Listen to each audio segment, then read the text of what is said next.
Welcome back प्यारे बच्चों। आज से हम लोग नाइन्थ क्लास के इम्पोर्टेंट क्वेश्चंस की सीरीज स्टार्ट कर रहे हैं, जिसमें डेली आपको इम्पोर्टेंट क्वेश्चन की वीडियो मिलेंगी।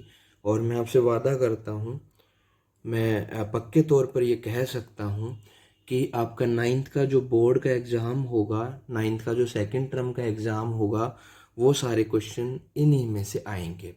तो आप इनको ध्यानपूर्वक समझें।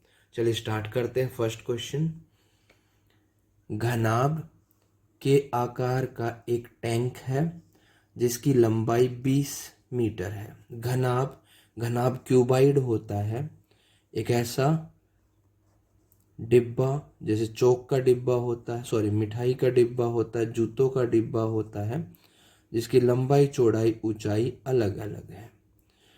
तो मुझसे कहा गया कि इसकी जो लंबाई है L वो 20 मीटर है।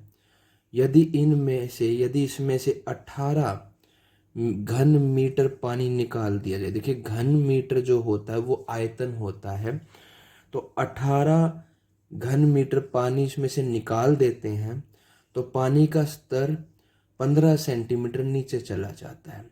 देखिए, पानी जो निकाला गया है यानी कि आयतन निकाला गया है, आयतन दे रखा है 18 घन सेंटीमीटर, का मतलब सेंटीमीटर क्यूब।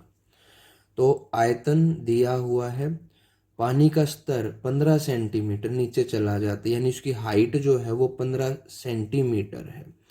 ये देखिए, ये मीटर में है और ये सेंटीमीटर में है, और आयतन भी घन मीटर में है। तो हमें इसको घन मीटर में है यानी मीटर क्यूब, तो हमें इसको मीटर में बदलना पड़ेगा।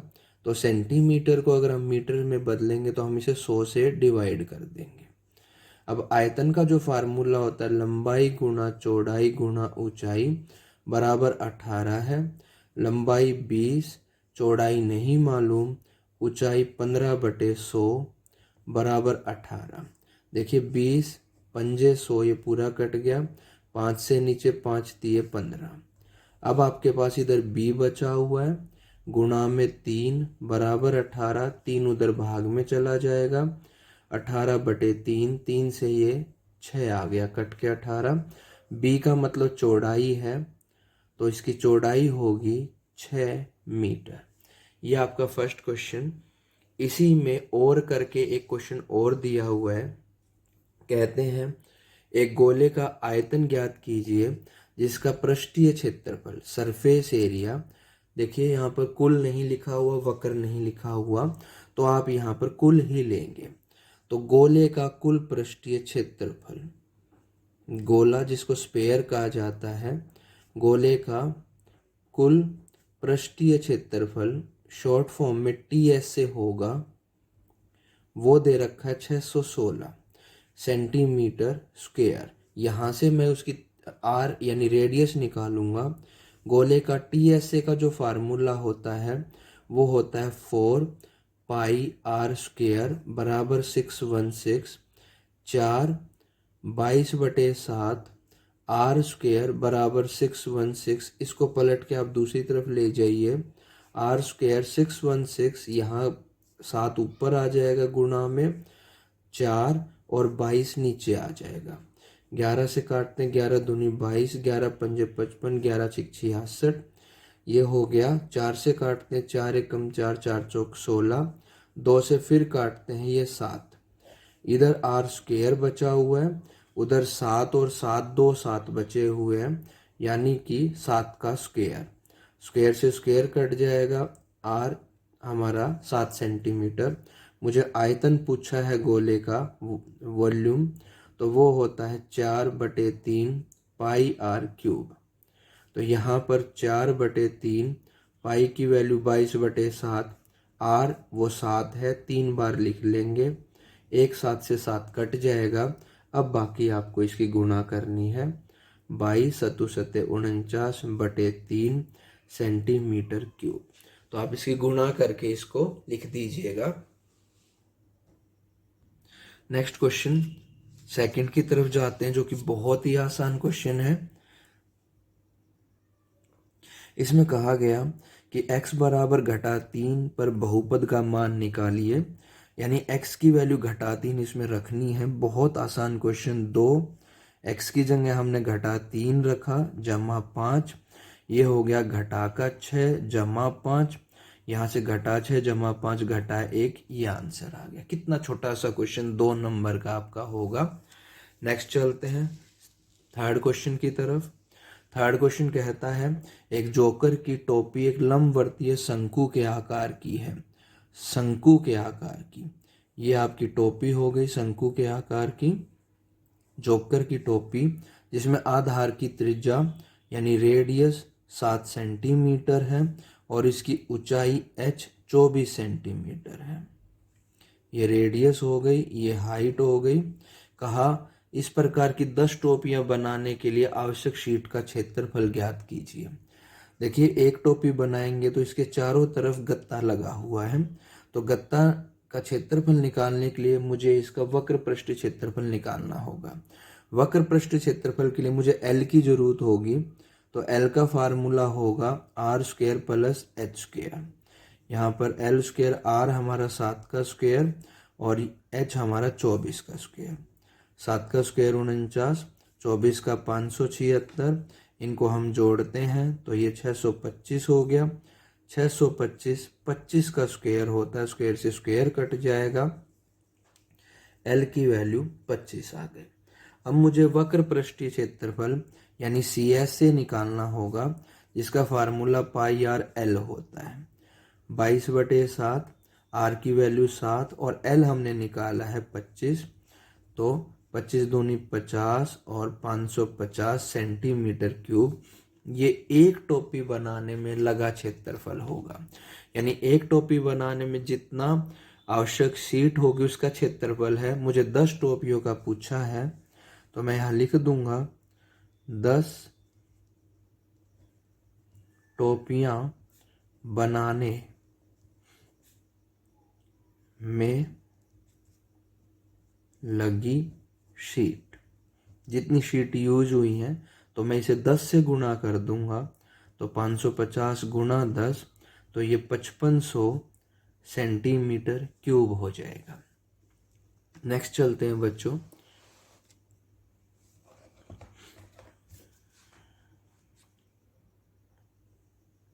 Question number 5। ABCD एक चक्रीय चतुर्भुज है। चक्रीय चतुर्भुज होता है जो एक वृत्त के अंदर बंद हो चतुर्भुज, उसको चक्रीय चतुर्भुज कहते हैं। फिगर आपके सामने है, ये इसके विकर्ण एक दूसरे को E पर काटते हैं। यदि DBC कोण, DBC ये 70 का है और BAC ये 30 का है, तो BCD बताना है। BCD ये पूरा हमें बताना है कि ये कितने का होगा। देखिए प्यारे बच्चों, इसमें 2 कंसेप्ट यूज होंगे। पहला कंसेप्ट कहता है कि कोई भी 2 त्रिभुज जो एक ही आधार पर होंगे तो उनके सम्मुख कोण, ये वाले कोण बराबर होंगे, क्योंकि ये एक आधार पर है। अब इस पिक्चर में आप देखिए, मैं इसको थोड़ा चेंज करता हूं। ये देखिए बच्चों, ये एक आधार है और इस आधार के ऊपर एक ये त्रिभुज बनता है। तो CD आधार के ऊपर एक ये त्रिभुज बनता है और एक ये त्रिभुज बनता है। तो इसमें अगर ये 70 का है तो ये वाला भी हमारा 70 का ही होगा, क्योंकि उसके पीछे कारण क्या है, क्योंकि इस त्रिभुज, ये 2 त्रिभुज एक ही आधार पर होंगे। तो एक कंसेप्ट तो ये इसमें यूज होगा। दूसरा कंसेप्ट यूज होगा कि चक्रीय चतुर्भुज के जो सम्मुख कोण होते हैं उनका जोड़ 180 होता है। अब चलिए हम देखते हैं कि किस प्रकार से हम इस क्वेश्चन को कर पाएंगे। फर्स्ट ऑफ ऑल ये वाला कोण इसके बराबर होगा, तो मैं लिख रहा हूं कि DAC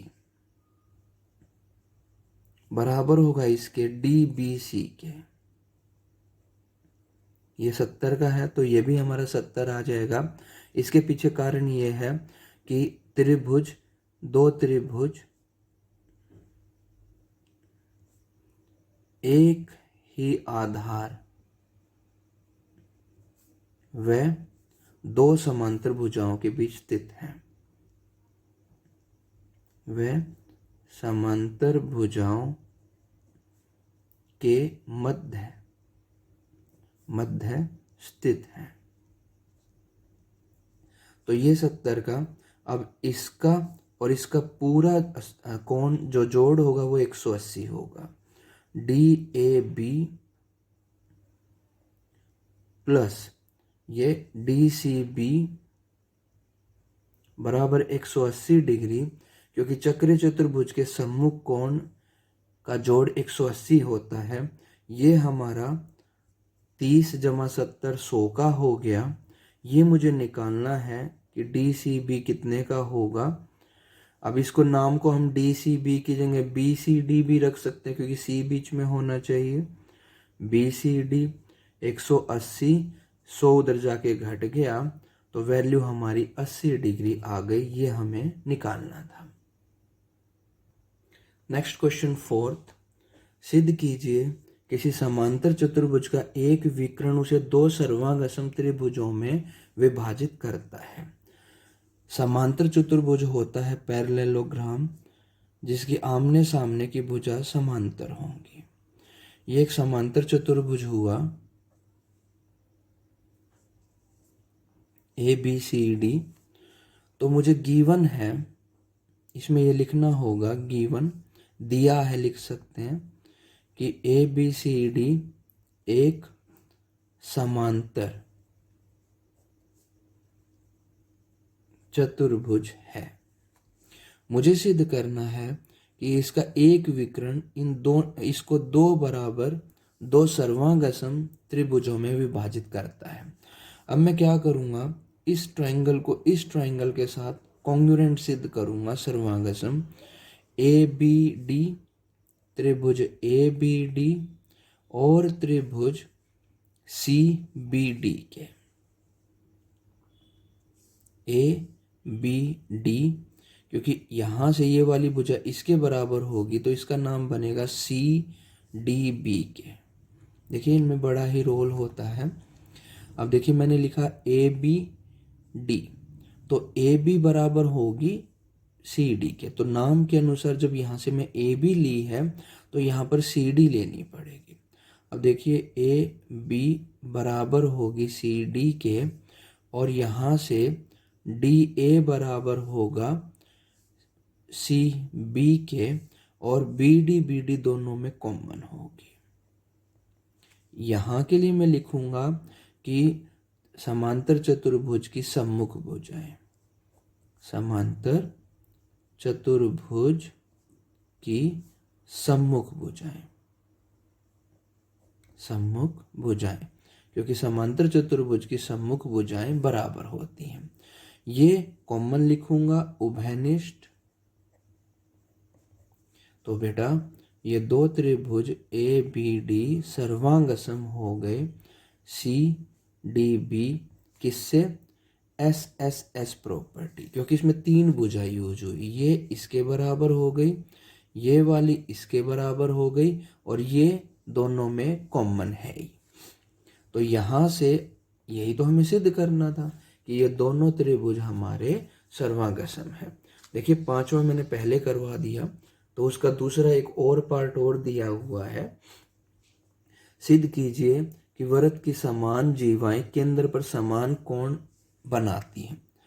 वृत्त की समान जीवाएं, ये वृत्त एक जीवा ये है, एक जीवा ये है, ये केंद्र, इसने केंद्र पर कोण ये बनाया और इसने केंद्र पर कोण ये बनाया, AB और PQ।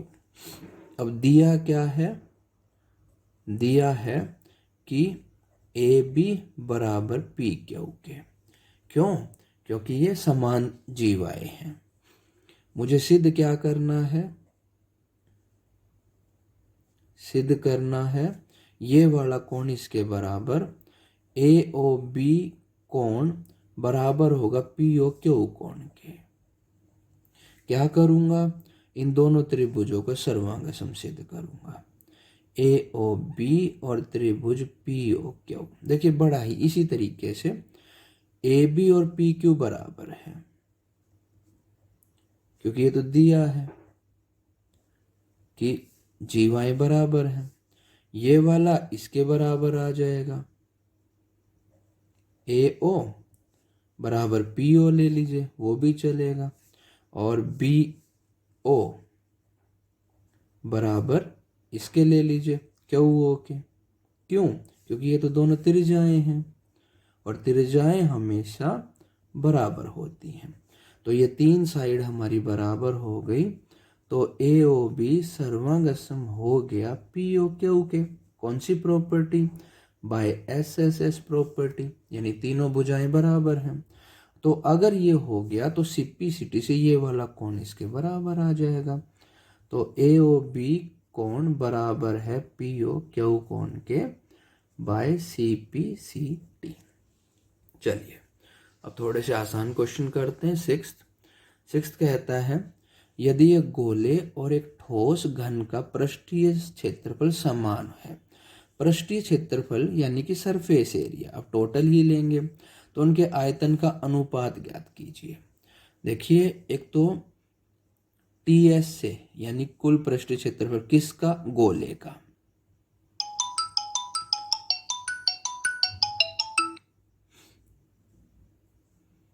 गोले का टी एस से बराबर है घन के टी एस से के, घन का टी एस से। अब गोले का टी एस से होता है 4 पाई आर स्क्वेयर, और घन का टी एस से होता है, घन यानी कि क्यूब, वो होगा 6 इंटू साइड ए स्क्वेयर। ठीक है, अब यहाँ से क्या कट रहा है भाई? इसकी वैल्यू तो पाई में ही रखिए, यहाँ से रेशो बराबर ले लेंगे हम, यहाँ से वैल्यू आर स्क्वेयर और इसकी। तो अब मुझे इनके आयतन का अनुपात निकालना है। ये देखिए ए स्क्वेयर को इसके नीचे ले आइए, r square upon a square 6 और 4 पाई को नीचे ले आइए। अब ये इधर आके रूट बन जाएगा, तो आर बटे ए बराबर 6/4 पाई का रूट, क्योंकि स्क्वेयर इधर आके रूट बन जाता है। ये इनकी रेशो आ गई। अब मुझे इनके रेशो निकालना है आयतन का। तो भाई गोले का आयतन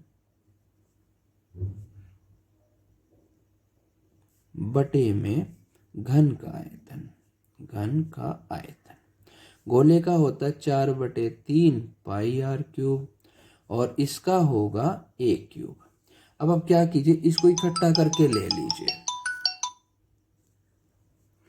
तो 4/3 पाई आर बटे ए का होल क्यूब, क्योंकि इन दोनों का क्यूब इकट्ठा है।